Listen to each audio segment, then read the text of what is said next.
একটা জিনিস বলি, আর একটা জিনিস অ্যাড করি। সেটা হচ্ছে অনেকে দেখবেন এই এই অভিযোগটা তোলে বামেদের বিরুদ্ধে, যে বামেরা সারাদিন মানুষকে গরিব করে রেখে দেয়, কোনোদিনও বড় লোক হতে দেয় না। কাউকে বড়লোক করার ঠেকা কিন্তু মানে বামেদের নয়। এবং দেশের এমন কোনো নেতা বা কোনো ইয়ে নেই, আদর্শ নেই যে যেখানে সব মানুষ বড়লোক হয়ে যাবে। মানে এটা তো সম্ভবই না, সব মানুষ বড়লোক হয়ে হয়ে গেলে কে গরিব কে বড়লোক আমি বুঝবো কি করে? হ্যাঁ। তো এটা কিন্তু কোনোদিনও সম্ভব নয়, এটা একটা মানে অপপ্রচার। বামেরা যেটা বলে সেটা হচ্ছে যে যারা বড় লোক তাদের জন্য অনেক সুযোগ সুবিধা আছে, ঠিক আছে, তাদের জন্য বলার লোক তারা টাকা দিয়ে পেয়ে যাবে। কিন্তু যারা গরিব, যারা নিচু শ্রেণী মানে ইয়ের মানুষ, তাদের হয়ে আমরা সবসময় কথা বলবো। ঠিক আছে, তো গরিব মানুষকে বড় লোক করার ঠেকা কিন্তু বামেদের নয়। বামেদের সবসময় মানে এটা হচ্ছে যে গরিব মানুষ যেন একেবারে মানে কি বলবো, অনাহারে না মরে যায়, বা পড়াশোনা শিখতে পারবে না এরকম অবস্থায় যেন না চলে যায়, বা কোনো গরিব মানুষ যদি চায় মধ্যবিত্ত হতে, বা কোনো গরিব মানুষ যদি চায় মানে বড় লোক হতে, সে যেন সেটা হওয়ার সুযোগটা অন্তত পায়।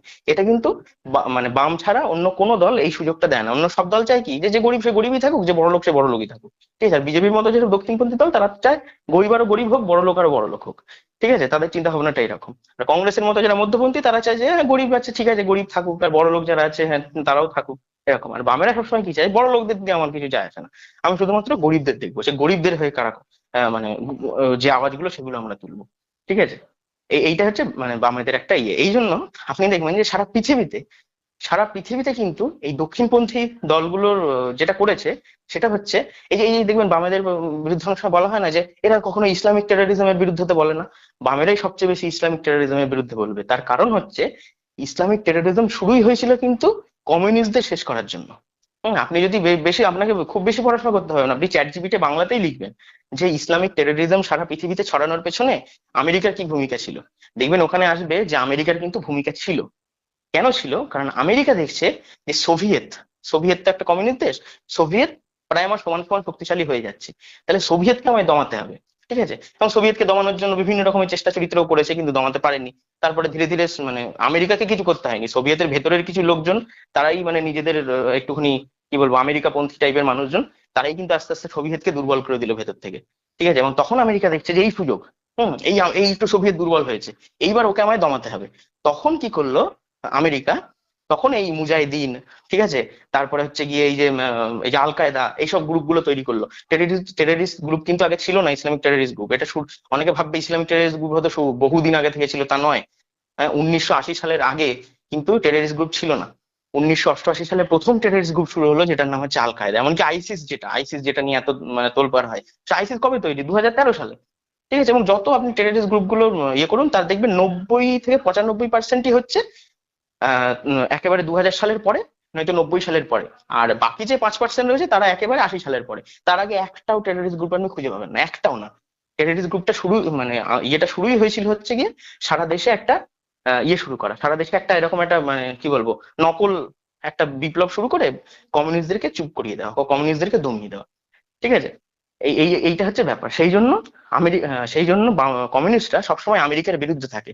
কারণ আমেরিকা কি চায়, আমেরিকা জানে যে অস্ত্র বিক্রি না হলে ওর ইয়ে চলবে না, ওর যে কি বলবো ওর যে অর্থনীতি সেটা কিন্তু অস্ত্র বিক্রি না হলে চলবে না। সেই জন্য ও সারা দেশে চায় যে যুদ্ধ লাগুক, এবং সেই জন্য ও প্রত্যেকটা জায়গায় জায়গায় গিয়ে এরকম কিছু কিছু জায়গাকে সাপোর্ট করে, কিছু কিছু দেশকে সাপোর্ট করে, তার আশেপাশের দেশের সঙ্গে লড়িয়ে দেয়। লড়িয়ে দিয়ে কিন্তু সেখান থেকে ফায়দা তোলে। যেমন দেখবেন ওরা দেখবেন পাকিস্তানকে অস্ত্র সাপ্লাই করে, ঠিক আছে, যাতে ভারতের সঙ্গে যুদ্ধ বাঁধে।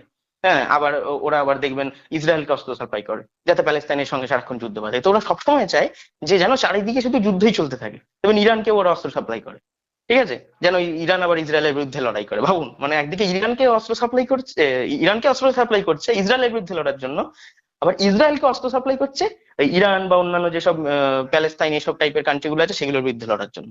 মানে ব্যাংকে বলছে, মানে ব্যাংকেও চুমু খাচ্ছে, আবার ওইদিকে সাপকেও চুমু খাচ্ছে আর কি। হ্যাঁ, মানে চোরকে বলছে চুরি করো, গৃহস্থকে বলছে সজাগ থাকো। এই হচ্ছে আমেরিকার নীতি। কারণ ওরা জানে যে অস্ত্র বিক্রি না হলে কিন্তু আমার ব্যবসা চলবে না।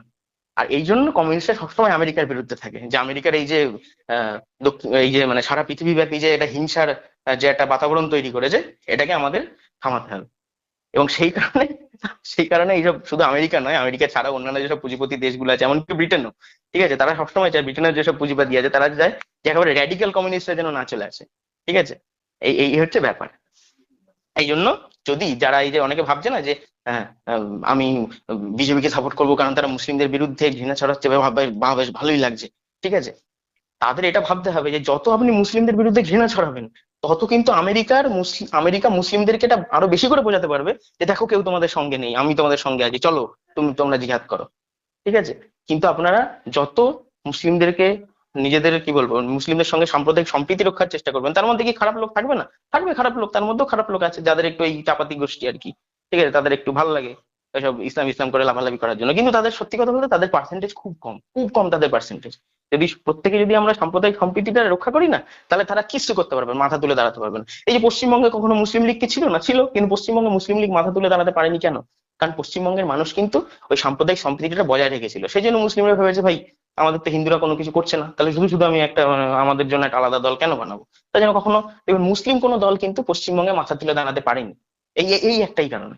ঠিক আছে? কারণ মুসলিমরা কখনো নিজেদেরকে ইনসিকিউর বোধ করেনি। কিন্তু আজকে বিজেপি এসে যদি মানে মুসলিমদেরকে ইনসিকিউর বোধ করায়, তাহলে কিন্তু তাদেরও মনে হয় যে ভাই আমরা একটা দল তৈরি করবো এরকম র্যাডিক্যাল দক্ষিণপন্থী।